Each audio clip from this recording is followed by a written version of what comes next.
Yo, what's up, y'all? It's the Buff Missionary back at it again with another video. It's been a while. Hold up. Yo, what's up, y'all? It's the Buff Missionary. We're back. Another video, another session, another vlog entry on this awesome book, Steps to Christ. And it's been a while. Not gonna front. Been real busy. Just got back from a gymnastics trip. A good gymnastics trip.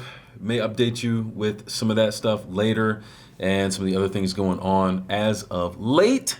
But for now, we're going to jump right back in. But before we do, like, subscribe, share, hit the bell so you don't miss any future missions updates and these Steps to Christ vlog updates. So make sure that you're in tune with all of that there.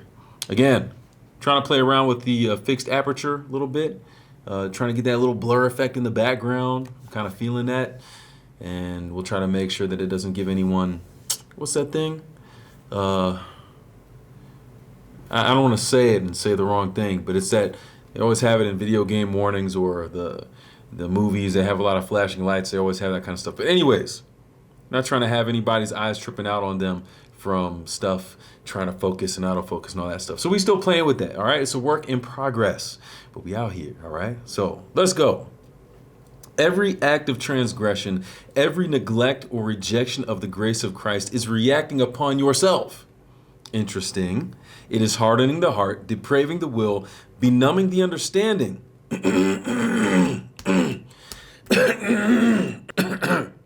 Benumbing the understanding.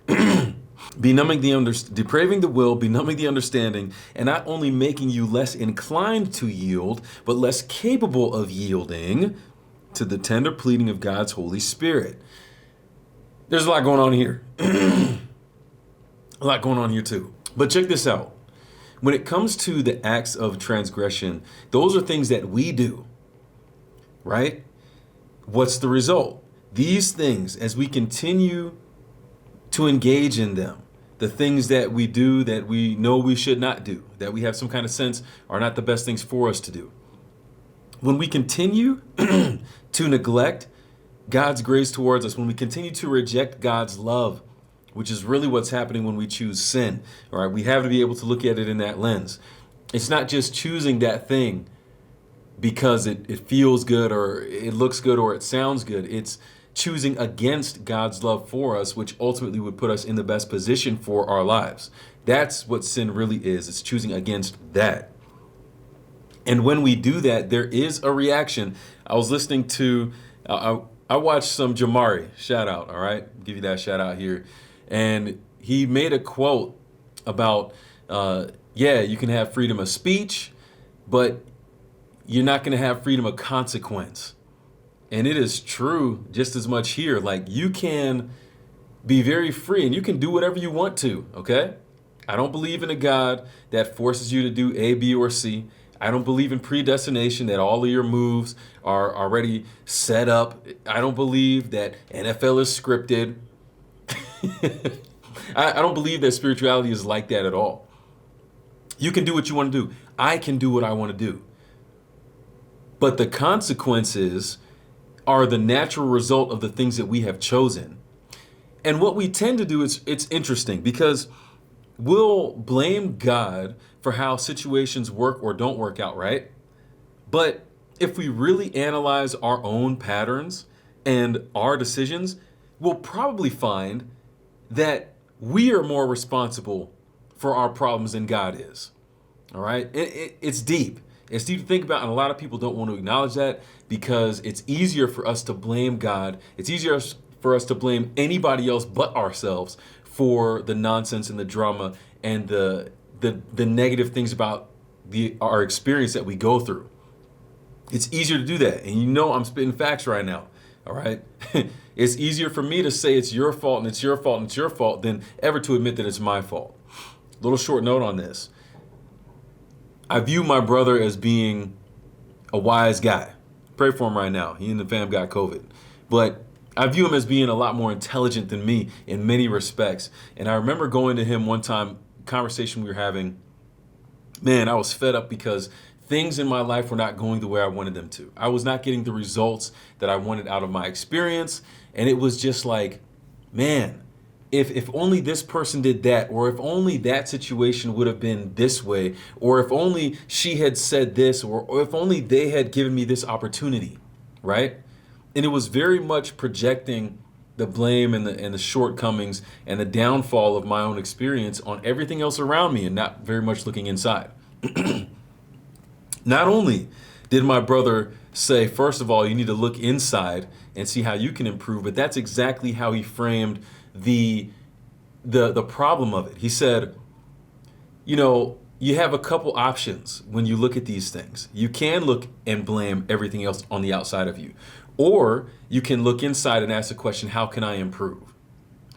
Once you start honestly asking that as a response to the negative things and the results you're not getting in your experience, that's when things can start to change.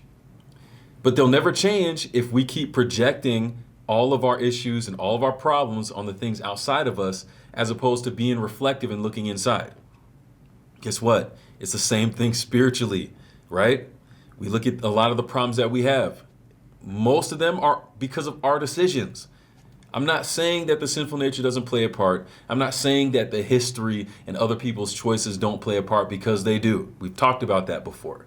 But when I look at my isolated experience, which can be tough to do sometimes because there's so many other factors out there. But when I look at my isolated experience, chances are a lot of the things I'm not getting out of life are because of me and not because of everything else out there. Another side note. I don't know what people think about this idea of critical race theory. I'm not a fan, all right?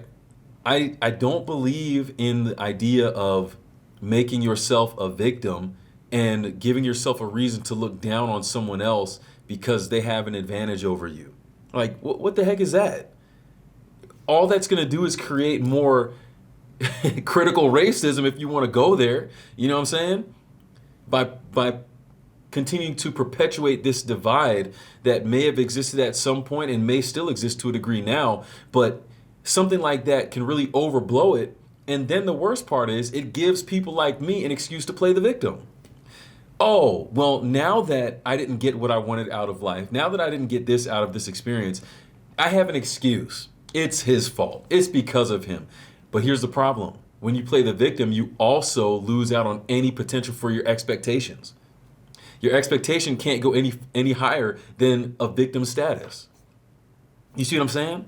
So it's like, not only do I get the free pass to make the excuse for why I didn't get there, right? But now I'm justified in staying right here and not trying to get past that because of something like that. That's dangerous. And so people out here trying to come in and say, well, we're going to save the day by putting this theory out there. When what you're really trying to do is cripple a whole people again by giving them the excuse and to say, hey, it's okay for you to be here and to stay here because of this thing that's continually oppressing you and against you. I'm not down with that. I wasn't trying to go off on a political tangent. Call it what you want. You could do what you will with that. All right. The bottom line is this. And it may not necessarily apply in that situation. That's a lot of history. I kind of got on a little rant there. But here's what I'm saying. At least from where we stand moving forward, a lot of the things that happen in our experience are based on how we respond to those things in our experience. And it's less of it has to do with all the other factors and more of it has to do with our response. I'll stand by that. Okay?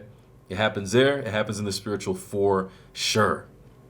So this reaction that it has on us, I think something like CRT is a great example of that, because the more that we feed ourselves certain things, the more it gives us the liberty and the license to think in certain ways, right? So if it's true that it's reacting upon me, as it says here, it's hardening the heart.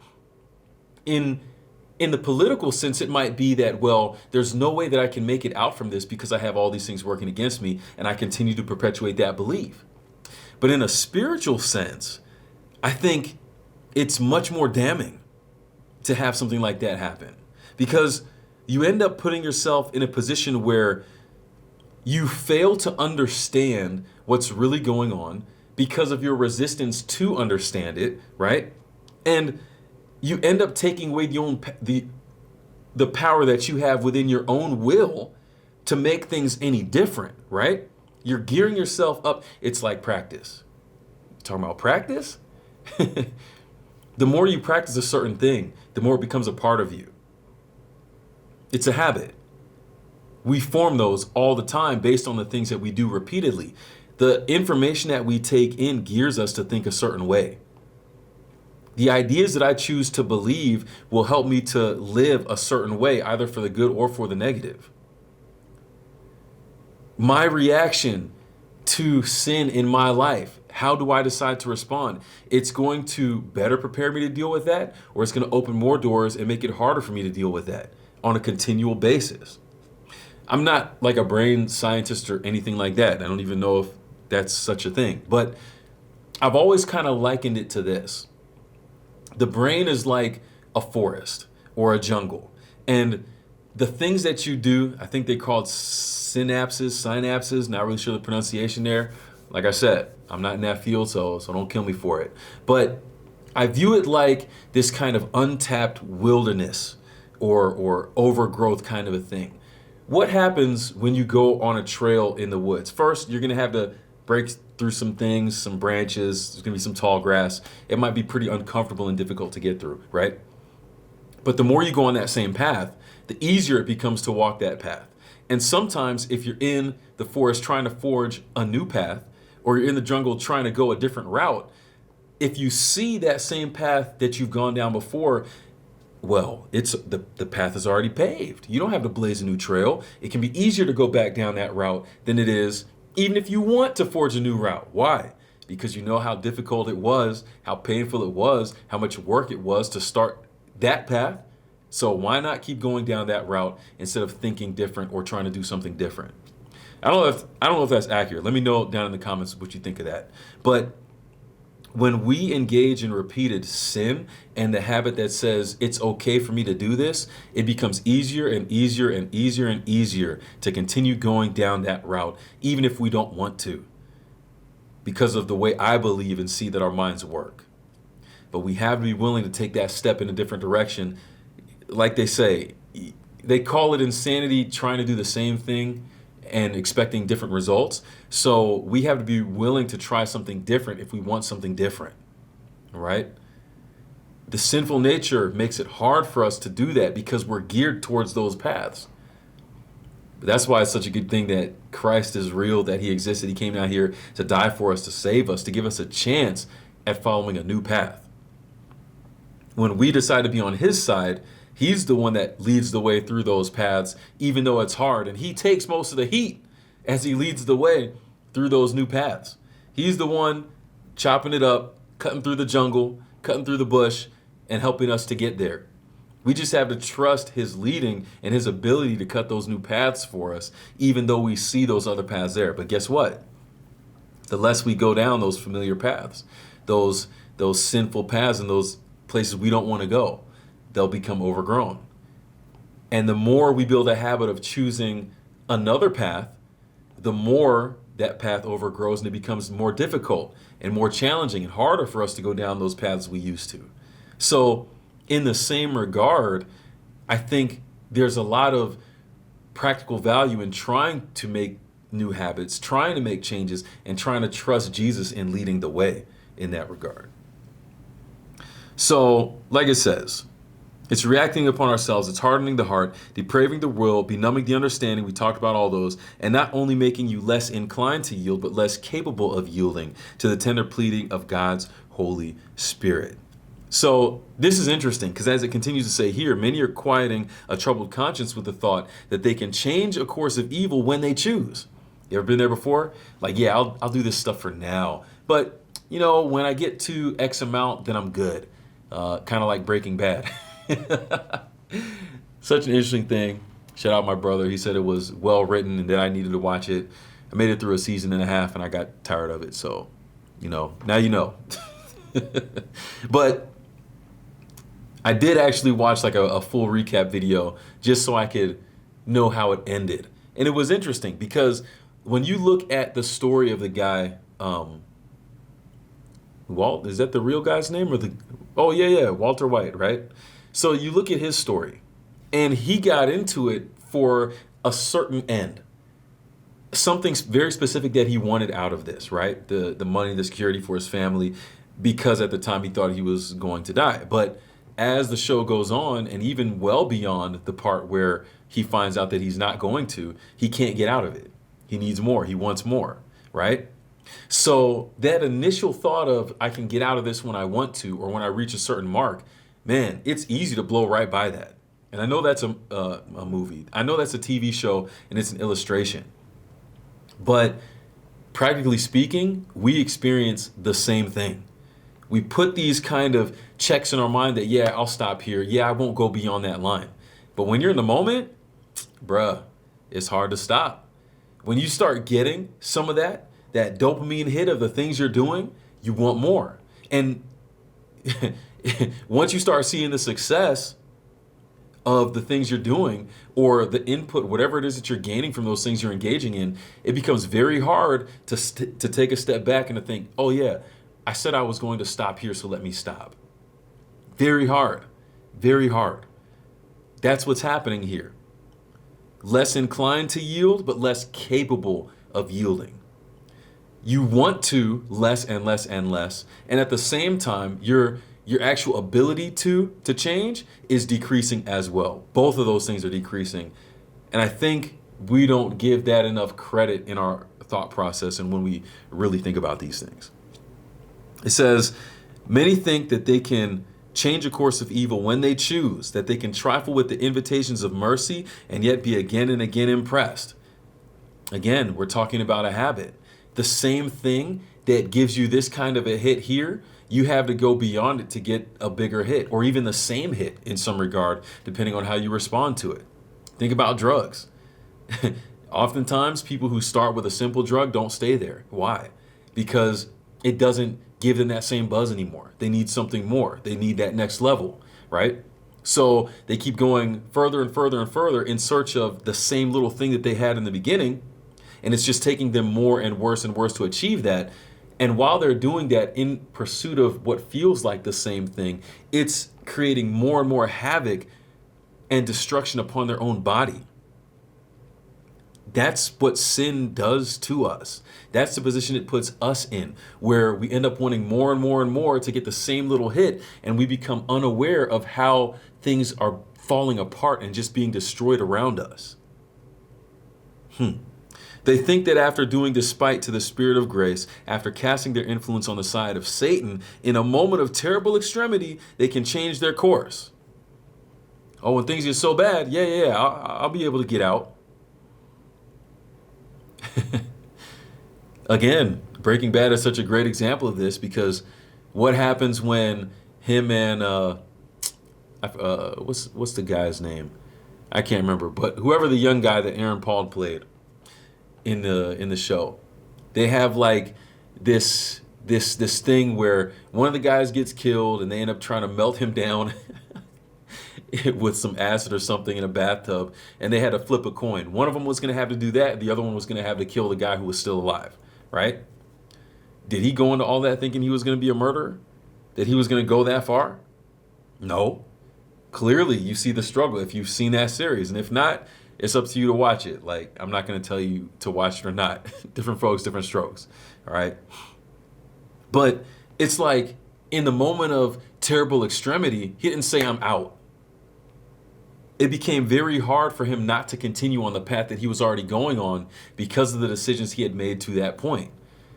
And really, based on what I've seen in the recap videos, it's like a snowball that started in season 1 and just went all the way down, ultimately resulting in him losing his life over this stuff. So how much did he really get to benefit and enjoy from all of that he was enjoying and couldn't get enough of it, couldn't stop in the moment every step along the way, right? It's crazy how good of an example that is. I'm not going to watch the whole thing again just to see, but I've seen enough. But anyways, you get the point. But this is not so easily done. The experience, the education of a lifetime has so thoroughly molded the character that few then desire to receive the image of Christ. And so that's kind of how this paragraph wraps up, right? The things that we do repeatedly form the habits, the experiences of our day-to-day life. Those habits and those experiences over the course of a lifetime gear us in the direction of the things we will do, the things we will accept, the things we will reject. It's fool's gold for us to think that we can continue a certain way. And you know what? When it gets to this point, yeah, I'm out and I'll accept Christ. Or I'll ask forgiveness and I'll pay it all back and all this. It's fool's gold. The habits that we build are going to rule out unless by some miracle we're able to accept and allow Christ in. He can do something about that. But the human condition of its own accord cannot. It cannot. We need something outside of ourselves, bigger than ourselves, more powerful than ourselves, if we are to have any hope of getting out of that cycle. So my encouragement to you kind of is, as you look at the things you're going through and the choices that you make in your experience, realize truly that the things that we choose to do today are impacting us down the road, and they're also going to make you either more or less willing to do certain things in the future. So we need to sit down and think about, what is it that we want to accomplish? What are the goals that we have? Where do we really want to be? And how do the things we're doing right now line up with that?